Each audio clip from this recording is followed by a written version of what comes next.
everyone who is joining us right now. We're so glad to have you here this evening.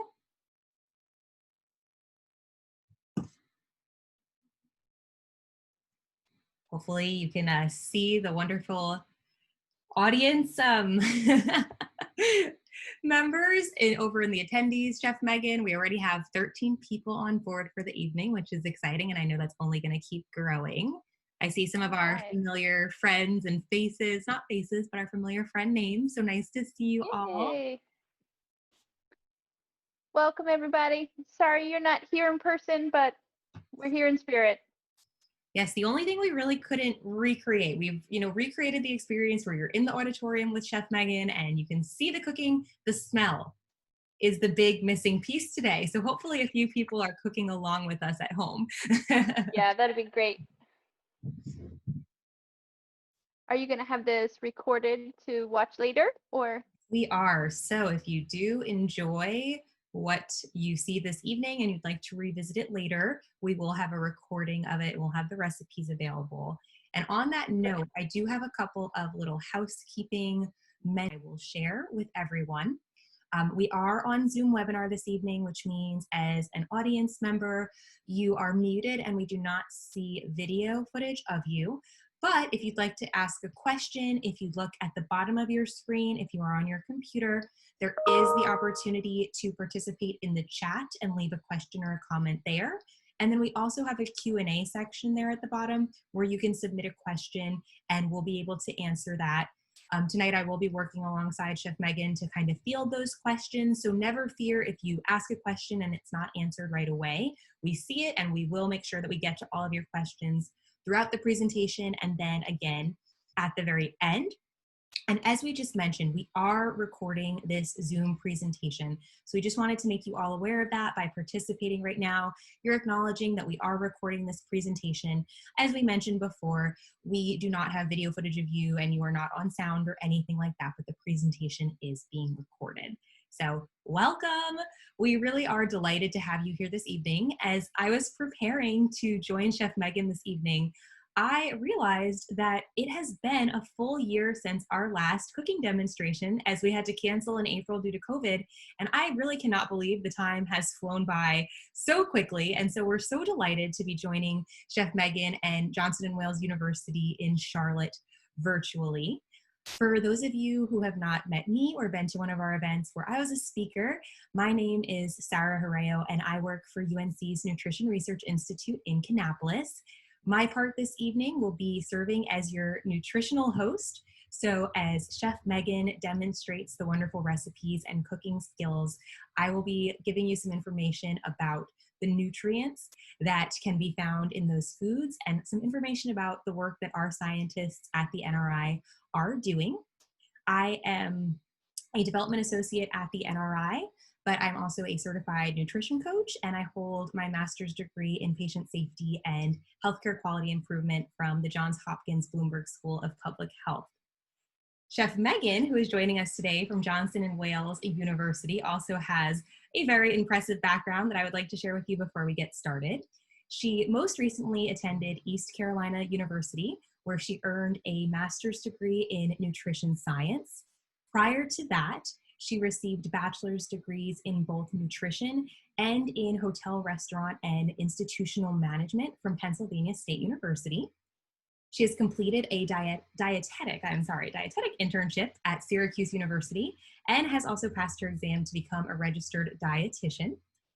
Chef Lambert earned a certificate in baking and pastry arts from the Culinary Institute of America at Greystone in St. Helena, California. And I am a little disappointed we're not doing some pastry arts tonight, but the quiche does have a great crust, so we'll get to see some it sure does. She has worked in various baking and pastry settings, from fine dining to large-scale bakeries, and has owned and operated the Flower Shop Bakery in Morrisville, North Carolina. Chef Lambert teaches a variety of classes for baking and pastry majors, as well as baking classes for culinary majors. She has a strong interest in teaching children about healthy food and how to grow their own gardens, as well as contributing to the local food system here in Charlotte. And I know Chef Megan loves farmers markets, and has all sorts of recommendations in that area. So I'm going to turn things over to her to kick off our demonstration, and I'll be joining in over the evening with some of those nutritional facts. Thank you, Chef Megan. You're welcome. Thank you. Thank you so much. And welcome everybody. Sorry again, you're not here in person, but I hope you're all here in spirit. And won't it be fun if you go visit the farmers market this weekend and do a little cook along with the recording afterwards, if you're not doing that already. So what are we going to do? We have several recipes here which are kind of emphasizing vitamin D as a nutrient in there, and Sarah's going to talk a lot more about that. And then, you know, for me, just again, just really celebrating all the amazing stuff we can find at the farmers market still. So starting to get a little chilly out there, but there's still beautiful, beautiful stuff to be found at the farmers market. So I'll talk about a lot of that as we go along. So the first thing I'm going to start this evening, though, is a salmon. Salmon is really, you know, just a beautiful fatty fish, full of very healthy fats and lots of vitamin D. So I chose to do salmon today, and we're going to do a miso ginger glaze on the salmon. So a little Asian flair to the flavors, but it works really, really well with salmon in particular. But you know, the other any fish you find is going to be a pretty good choice in terms of vitamin D. And there's some good ones you can find locally in North Carolina. Trout is a really popular fish that we have locally here. So you can find lots of trout from the mountains, which is delicious. And of course, you can get all sorts of good fish at the farmers market. One of my favorite places to go is Lucky Fish, and they're at several farmers markets in the area. I know they're at the Piedmont Farmers Market, so that's a good place to go. So what are we doing? We are going to take some miso paste or soybean paste. It's a fermented soybean, so one of those fermented foods that we hear a lot about. And you can find this at any Asian market. So a little bit of miso, and then we have some mirin, which is a rice wine. So I'm going to do a little bit of mirin in there. And we are just going to sort of mix this up. I think my bowl is a little bit small, but I'm going to do the best I can here. So we're just going to kind of start mixing that up, and then we'll add a couple of other things to this. And this is going to be a marinade for our salmon, and it's going to be a glaze. And we're going to put this in the oven today to bake it or roast it. And I really like to roast fish at high temperature because then it's going to bake fairly quickly. Fish just cooks very, very quickly. So we don't want it to dry out in the oven. So we want it at a pretty high temperature, about 425. And we just want it to get nice and brown quickly and then just get cooked through. We don't want the fish to get dry if it sits in the oven for too long. So that's why the high temperature there. So a little miso here in a rice wine. And then I'm going to do some fresh ginger. This is not local fresh ginger, but you can find very good fresh ginger from Windcrest Organics is my favorite place to get ginger, but there's a couple of other farmers who also grow it in the area. I have a surprise later on that is related to fresh ginger, but not exactly ginger. So I like that a lot. Yes. It was so exciting to me when I realized that we have farmers who can grow ginger in North Carolina.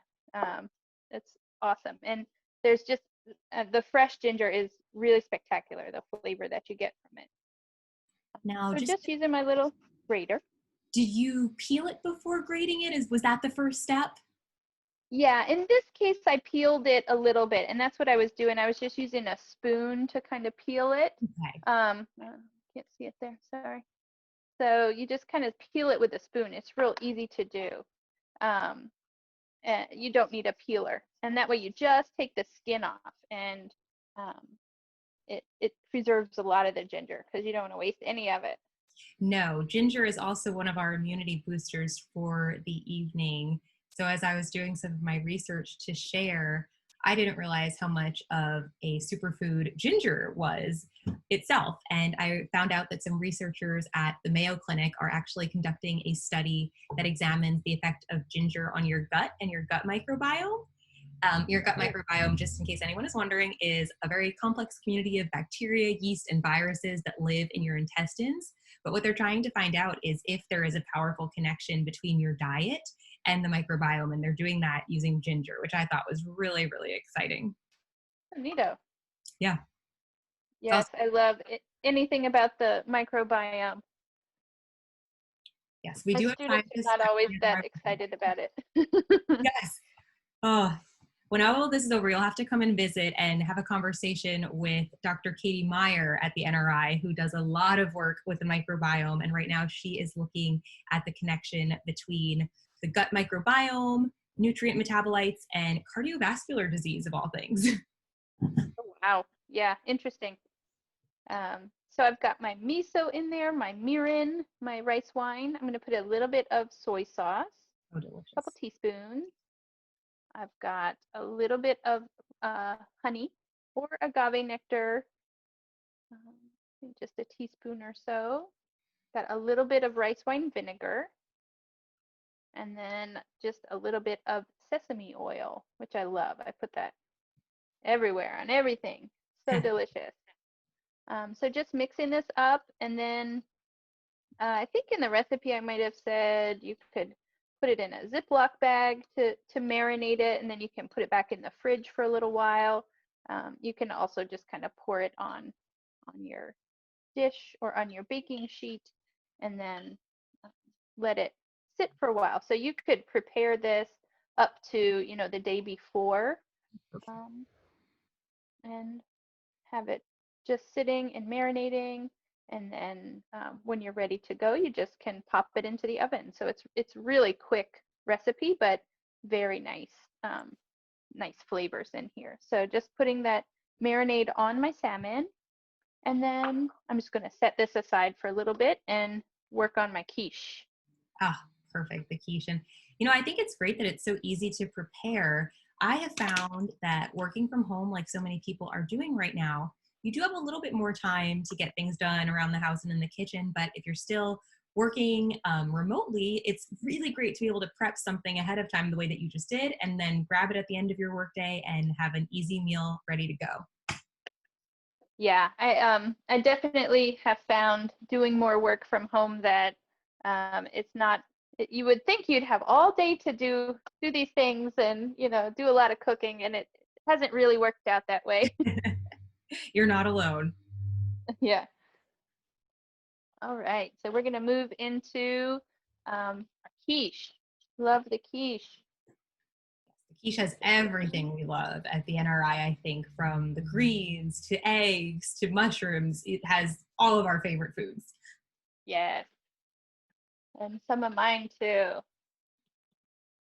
I know we had a really Got fun some. conversation about mushrooms going back and forth via email, and how mushrooms can be a source of vitamin D, but they Yeah. need to be exposed to UV light or sunlight. And I thought that was so interesting. Yeah, and it's interesting because we hear about how we can uh, we can make vitamin D in response to the sunlight, but you don't think about other organisms doing the same thing, No, especially not mushrooms. But no. yeah, absolutely, mushrooms can take energy from the sun and they turn it into vitamin D just like we do. But can you guys see these beautiful That is mushrooms? Got amazing. some Yes. lovely oyster mushrooms from Urban Gourmet Farms, and I got these at Matthew's Farmers Market. My friend Hiram grows beautiful, beautiful mushrooms, so go check those out. So I have some of those sliced and ready to go, and then I have um, this gorgeous kale. And again, kale is always prime time for kale in North Carolina. But I think, fall and into winter is where we get some really beautiful greens. So I've got this nice dinosaur kale or lacinato kale. and it's a variety from Tuscany in Italy, and it's just gorgeous. And it's one of the darker green kales. But the nice thing about it is that this little stem in here is not super tough, and so you can actually just chop it all up and put it all into your dish. Oh, perfect. Not do like the very end of the kale, but I pretty much just chop this whole thing up and go from there. Love it. And kale is wonderful because it's full of vitamin A, which is going to keep your intestines and your respiratory system healthy. And then, of course, it's a great source of vitamin C, which can help sometimes stimulate the formation of the antibodies. So, two powerhouse nutrients for immunity boosting. Yes, and all the fiber as well. Yes. Love the fiber.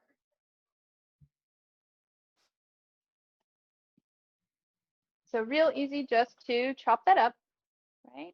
Got my mushrooms ready to go, and then I'm gonna take my skillet, and I just want to saute these for a couple of minutes so that we take the moisture out of them. When we make a quiche, the quiche is essentially a custard. So if we have ingredients in the quiche that are kind of watery, it's going to make that custard really kind of gross.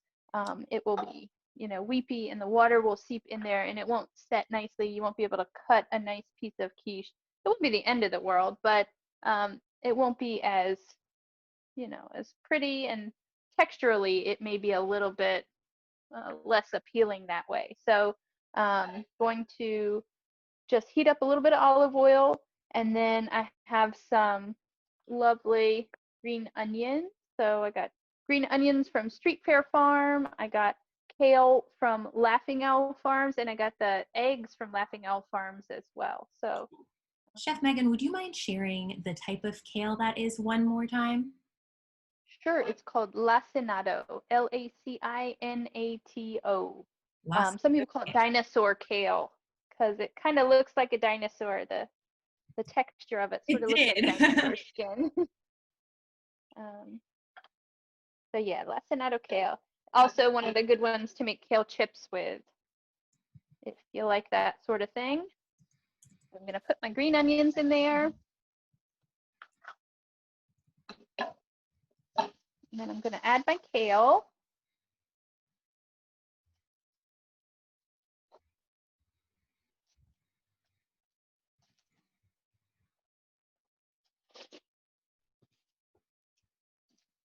I know we always talk about kale. It's a recipe filler that comes up quite a lot in our cooking demonstrations. And another thing I find is I use a lot of kale. I mean, you can't go wrong. It does so many wonderful things for your body. It supports your brain health, your eye health. And I'm finding that the general recommendations are having at least 1.5 cups of dark green vegetables each week. So having a quiche with this kale in it is one way to get a step closer to meeting that requirement. Yeah, and you start with 1.5 cups of kale, and you end up with about a tablespoon. Just like spinach. Yeah, so it's painless, right? You barely even know it's in there. Except that I think it's really delicious. So I tend to put a lot of kale in my recipes. I might be known as the kale lady around the schools and CMS. That's not a bad thing to be known as. We did have a question come in asking what the best amount of vitamin D daily is. And just the recommended daily amount of vitamin D is 400 international units or IU for children up to 12 months old. So that's lower for babies. It's 600 IU for ages 1 to 70. So that really kind of spans the lifespan. And then 800 IU for people over 70 years. And I know that's very broad, but those are just the typical recommendations. And I do recommend, if you have questions about your specific health and how much vitamin D you should be getting daily, to definitely speak with your doctor about that the next visit you have. But those are the general recommendations for vitamin D. Yeah, and a fairly common deficiency these days, right? To have a vitamin D deficiency. And it is. And what's interesting is one of our scientists, Dr. Kohlmeyer, who actually spoke at our Appetite for Life presentation last month, talked about how vitamin D deficiency really does impede good immune function and has been shown to contribute to seasonal increase of viral respiratory infections. And that could possibly include infections such as COVID-19. So he says, things to look out for in terms of risk factors. People who are deficient in vitamin D are often older in age. They might have a darker skin tone, which makes it a little bit more difficult to, get out in the sun and produce your own. And then just some common genetic variants that your doctor would know a little bit more about. But he suggests that by remedying vitamin D deficiency, even if it's just for a few months during those darker, colder seasons, it could really help reverse known health impacts that include decreased life expectancy and increased mortality. So slowing the spread of COVID, he says, would just be an important bonus. So that's why I'm delighted to see so many vitamin D featured nutrients in our recipes today. Yeah. Yeah. We'll take all that we can get, right? Yes. And, supplements are fine, right? But it's a lot more fun to get it from delicious food. It really, really is. All right. So just kind of wilting this down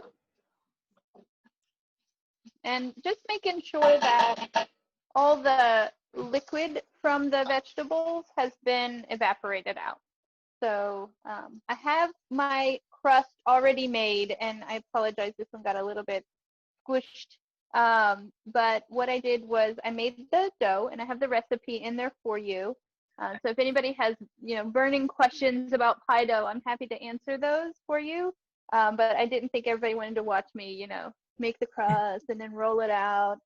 It's also a lot better if you can make the crust one day and then let it chill in the fridge overnight. So I did make my crust yesterday and then rolled them out today.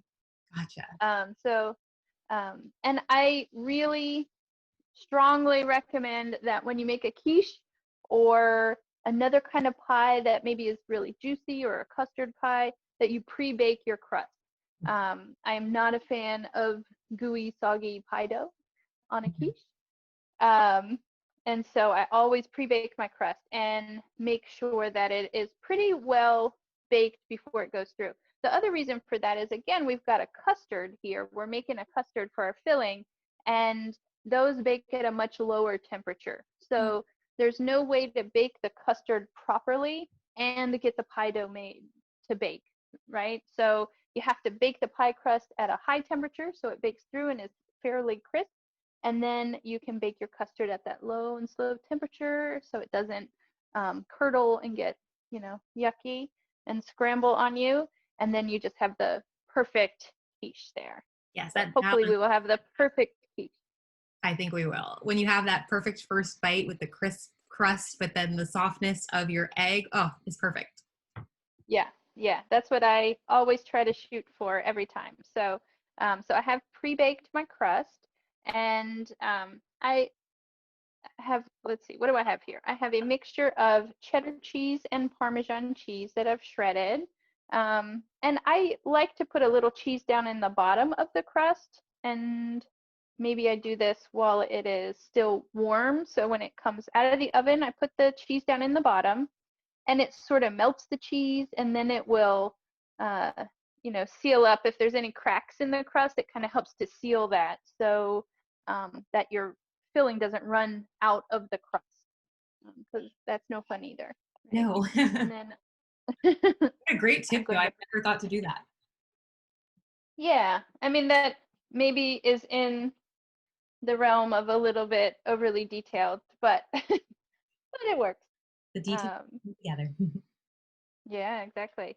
And so now I'm just gonna add my mushrooms and my kale.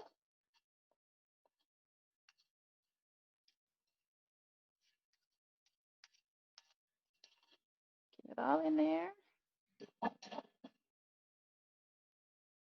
And I just realized I didn't really season that as I was cooking it, but I generally would.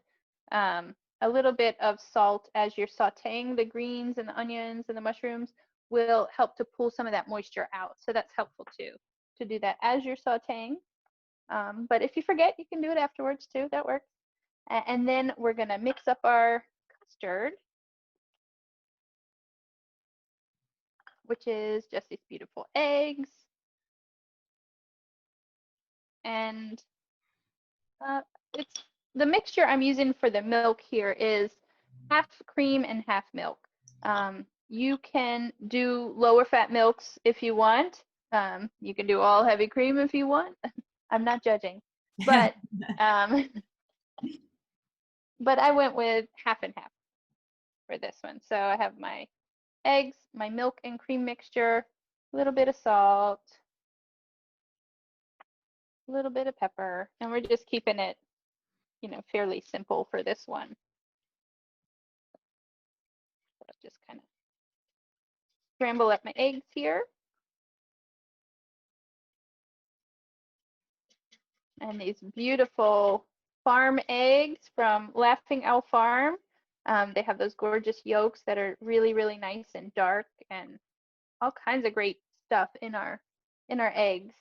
Yes, eggs are another one of the immunity boosters that we highlighted this time. They have lots of protein in them, and some of the amino acids in protein are really essential for your T cell function, and those are cells that protect your body against pathogens. So we always talk about choline. We decided we would do something a little bit different with a twist this time, but choline is still a big part of those. And I just saw a question pop up in the chat for you, Chef Megan. And that question is asking if you can use fat-free half and half.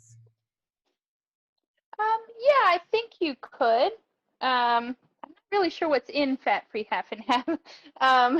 But honestly, it is more about the eggs doing the work here in terms of giving structure to the custard. So the eggs are going to bind probably whatever liquid you put in there, and that could be, you could get a really nice rich texture from that fat-free half and half and not have quite so much fat, which is definitely good. And I think what it is kind of a mixture of skim milk and some gums that will thicken it and give it a creamy texture, even though it doesn't have much fat. And on that So note, yeah, you can do that. what do you think And about, if you oh, sorry. go ahead. There was just a question that came up about dairy alternatives. So the use of like almond milk. Yeah, and that's exactly what I was just going to say. Ah, You perfect. can absolutely use a non-dairy milk in this. It will work just fine. I like to hear Again, that. think about the richness factor, right? If you're looking for kind of, creamy, rich comfort food, but there are a variety of non-dairy milks out there these days, and some fun ones that you can play with. And certainly almond milk and coconut milk are a little bit higher in fat, but I was looking at some dairy-free milks for this class and found a high-fat oat milk. So it's like extra rich and creamy. It's really, really yummy. I'm a big fan of cashew milk too. I think it comes out just a little bit creamier than your typical almond milk or coconut milk. Yes, yeah. Yeah. So I mean, you can use just about anything in here that you like, you know. And I am then putting the rest of my cheese on top, and then we're going to bake this in the oven nice and low, about 325, until our custard is set. And the way you know that is, if I jiggle this now, it looks very liquid. You can see that custard moving. But when it is set, it'll just start to puff a little bit. You just kind of have to watch it. And then if you shake it, it'll look a little bit like Jello. It'll jiggle a little bit, but it's not going to be liquid. It's not going to be sloshing around anymore. So that's how I tell. I just give it a little jiggle and see if it mostly stays in place. Then we're good. All right. So this is ready to go into the oven. Delicious.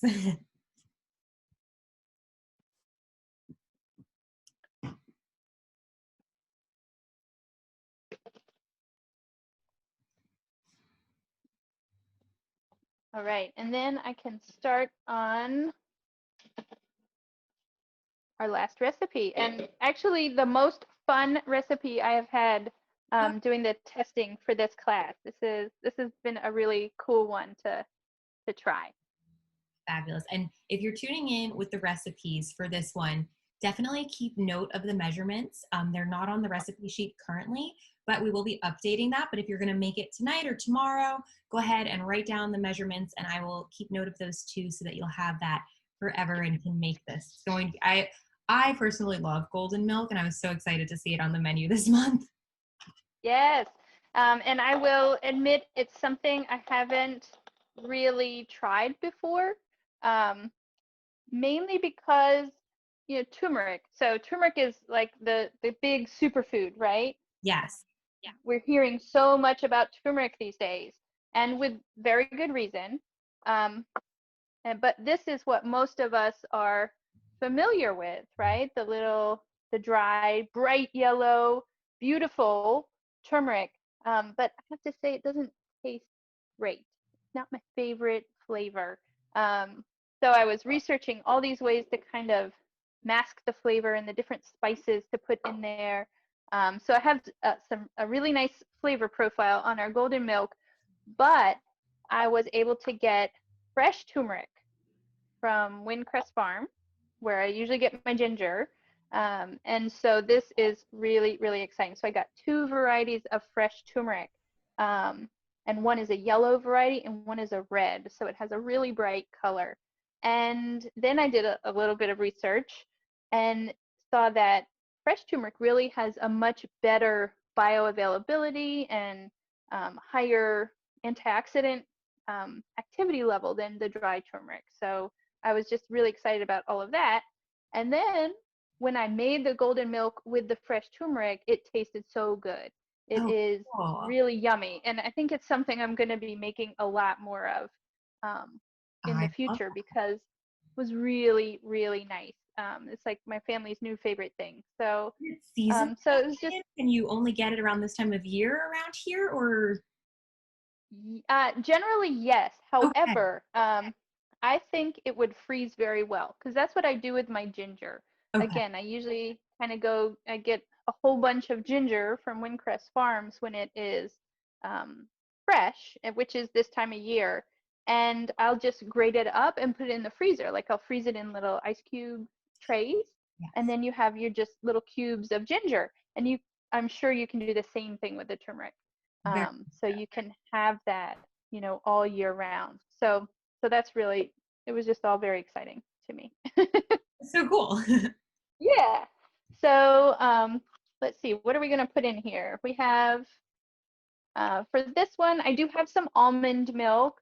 You can use dairy milk. You can use, we did try that oat milk that was like extra creamy oat milk, and it was delicious. Um, and any of the coconut milk or the almond milk, and the flavors that you use in here can also be very very to your liking. Lots of different things you can do with this. So I went with some kind of traditional flavors. So we're going to have the turmeric and ginger in there, and we're just going to grate that in fresh. And then for the spices, we have cinnamon, we have cardamom, and a little black pepper. And I keep reading in some cases that black pepper is helpful in getting us to absorb the curcumin from the turmeric. It's I interesting don't know if it's that. true, but it gives it a little kick. Yes, the curcumin that you mentioned is our immunity boost special piece of the turmeric that is traditionally known for its anti-inflammatory effects. And so they've really found that it can be a potent immunomodulatory agent. So it kind of helps to modulate your immune system. And they find this especially with people who have autoimmune disorders. The amounts that you need of curcumin do need to be higher to see tremendous effects, but they are starting to find that even low amounts can help with your antibody responses. So having a nice glass of this golden milk certainly can be an immune booster at home. Yeah, absolutely. And like I said, I can definitely see doing this really often. It's kind of along the same lines as like a hot chocolate, so really kind of soothing, and especially as the weather is getting cold, it's going to be like a really nice, soothing, warm drink. It's also not quite as sweet as hot chocolate, which I like. you don't have to make this very, very sweet. So it's kind of nice in that way. And it's just such a really lovely mix of flavors from the turmeric, the ginger, and then the spices. And then I saw a few recipes also that used rose water as a little add in there. And I have to say, I was originally thinking about that, trying to camouflage the dry turmeric flavor. But I found I didn't really need it with the fresh turmeric, but it's a flavor that I really enjoy. So so I did add it in there as well. So I've got in my pot, I have the milk, again, milk of your choice. And then we're just going to grate in our fresh turmeric. And the amounts are really up in the air.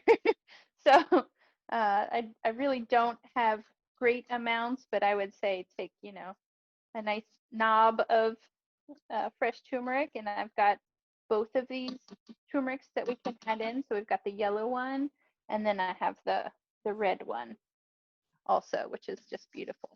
I'm so intrigued by this because I actually really like to make smoothies. And I have a particular recipe that does turmeric with some ginger, some pineapple, and almond milk base. It's very good. But you're right, with the powdered turmeric, you kind of get that like bite aftertaste to it that's not good. I'm going to have to try this because it's a great smoothie otherwise. Yeah, and if it's going to be even more effective with the fresh turmeric and taste better, I love it. Yes. Best of both worlds there. So we're just letting this kind of steep for a little while, and you can, let it go as long as you want to, but I don't think it takes too long. I have found that some of the milks kind of absorb the color a little bit differently than other milks. So some of them get more yellow than others, but they all have a really pretty tone to them. And got a little ginger in here. Mixing in the ginger, I thought it could be fun to ask a poll of the audience. And I just kind of was wondering if anyone is cooking along with us right now. So I'm throwing up that poll and just seeing if anyone's cooking along with us, and I'll let you know if anyone says yes.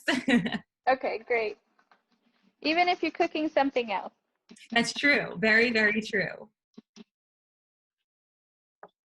All right, so I've got my fresh ginger, and when I'm putting it in here, I don't even peel it because I'm just going to strain it out anyway. So, so no need to peel this one.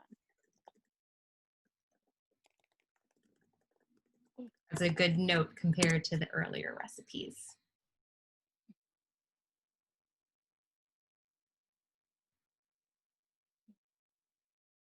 So we don't have anyone cooking along with us, yes, but that's okay. They're getting all the tips and the tricks so that they can do these recipes another day this week, I'm sure.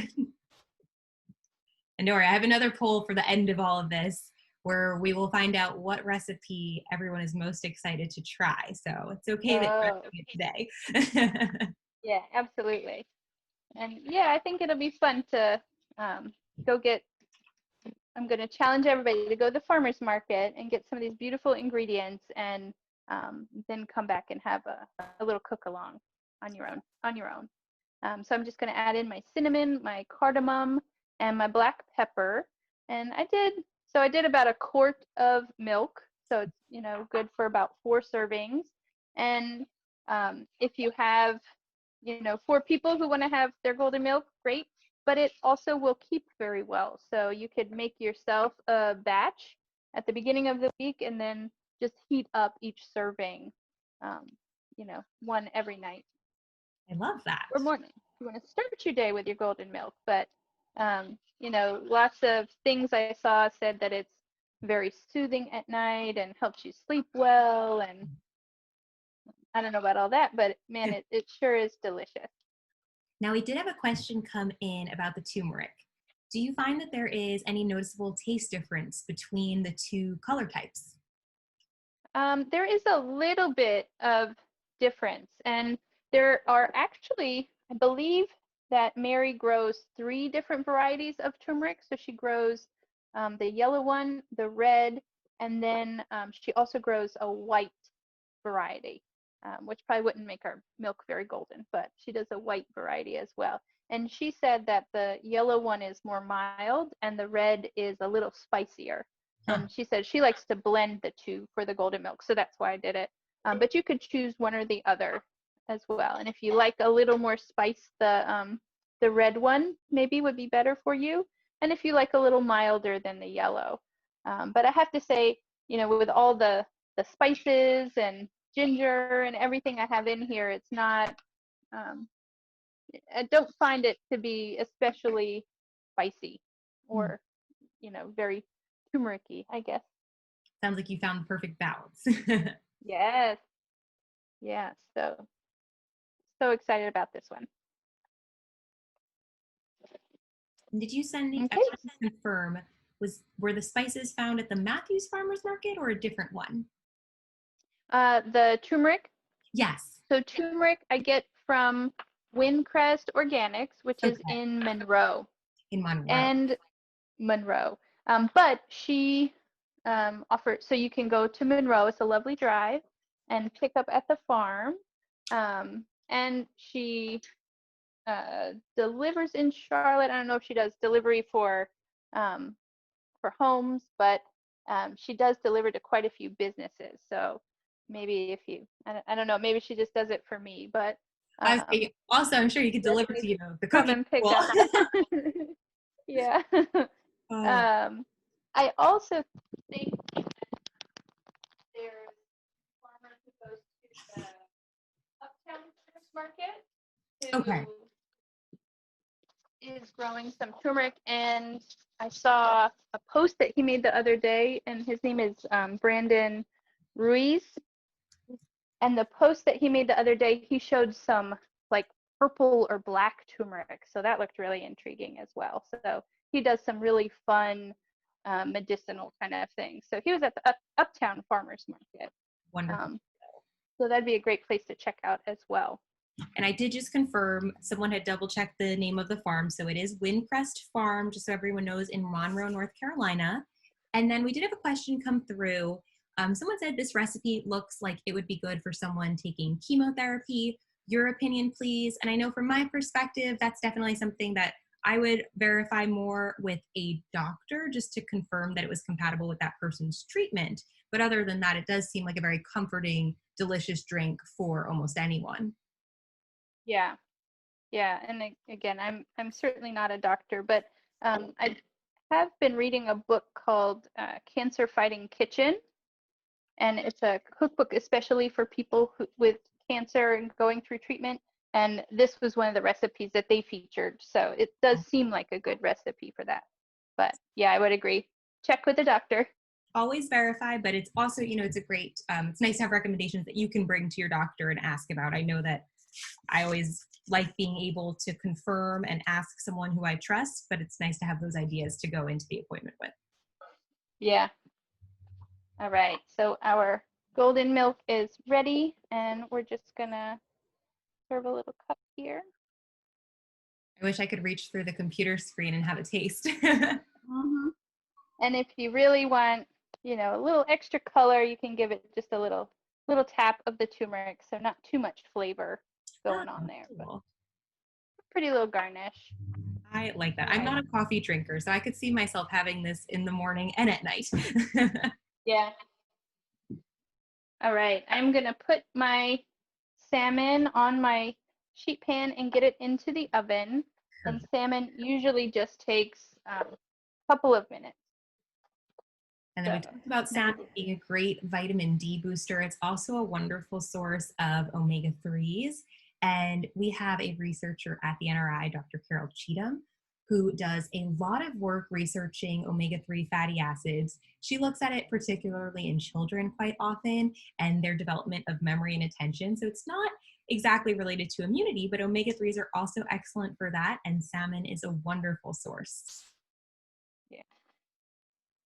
Oh, that looks so fantastic. A little extra marinade on there. Never hurts.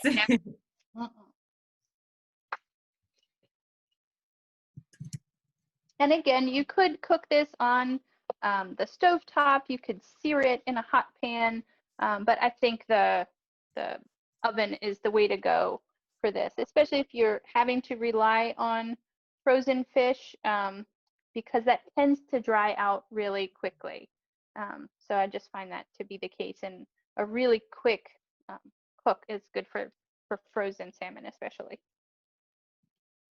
Good to know. I never really think about the frozen versus fresh comparison when it comes to cooking salmon like that.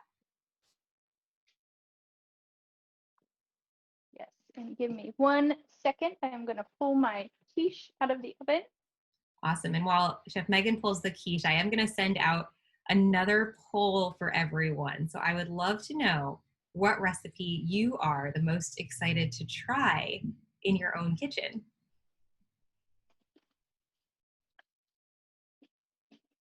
Now we're getting some votes for the quiche. Salmon, golden milk. It's pretty even all around. All right. The quiche is pulling ahead again.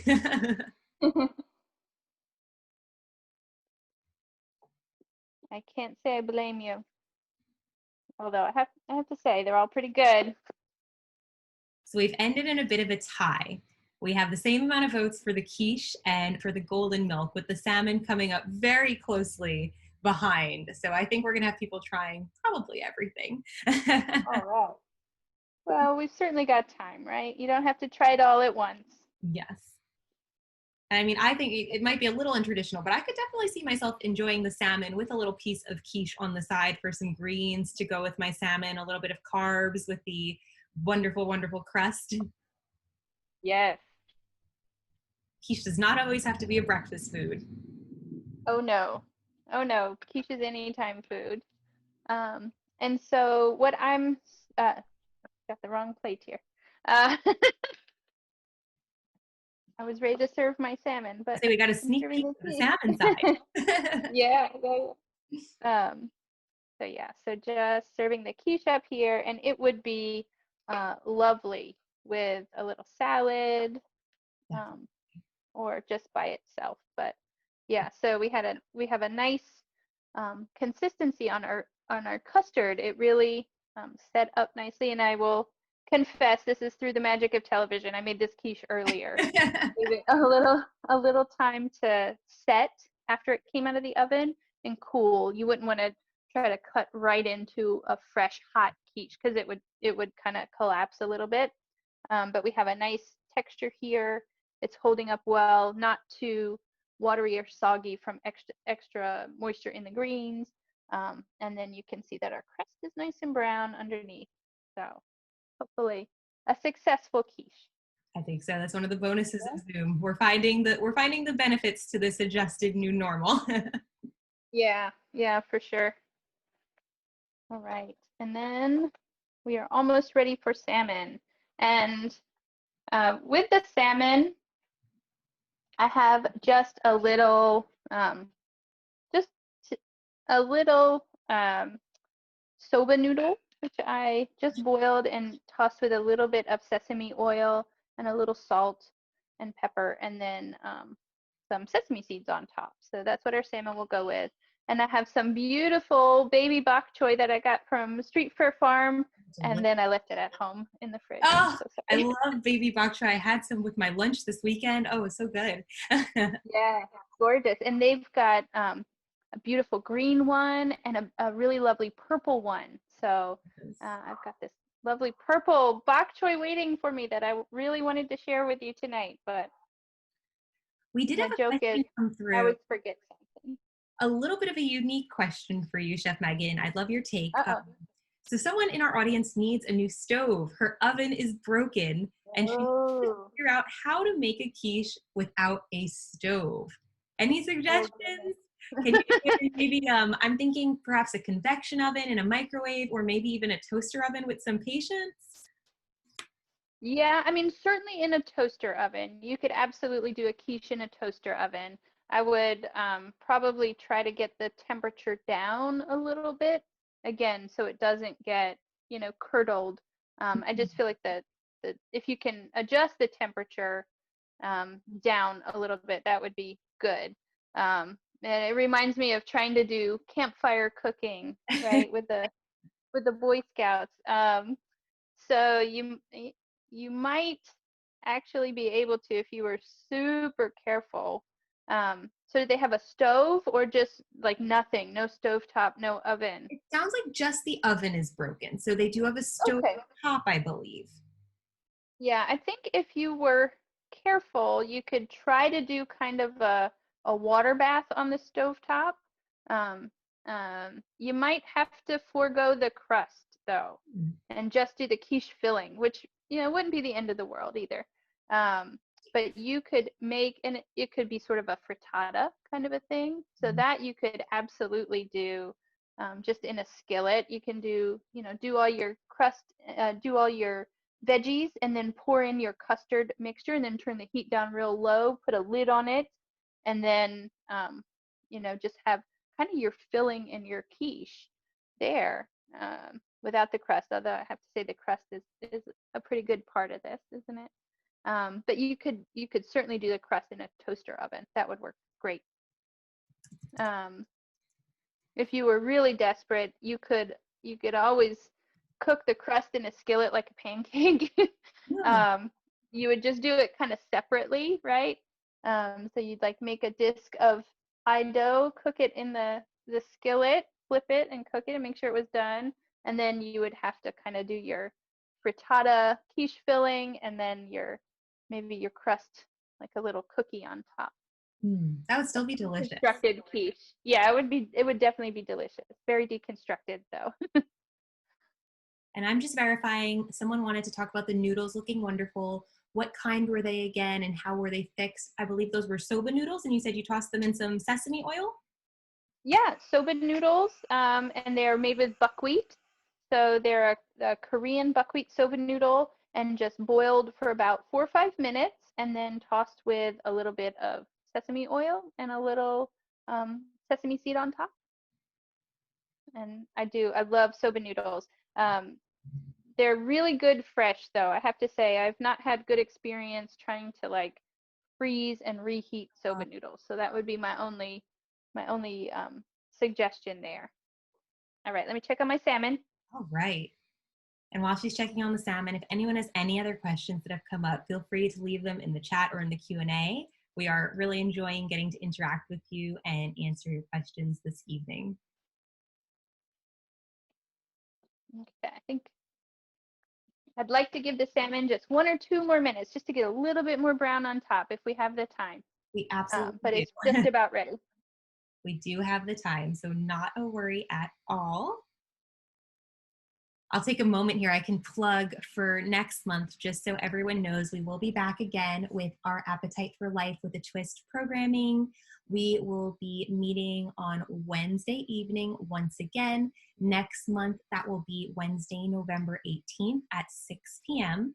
And we'll have Dr. Penny Gordon Larson from the UNC Gilling School of Public Health on board to speak with you. She's really been instrumental in leading the Gilling School charge of COVID research, and we thought it would be someone really interesting to hear from as our season of Appetite for Life comes to a close.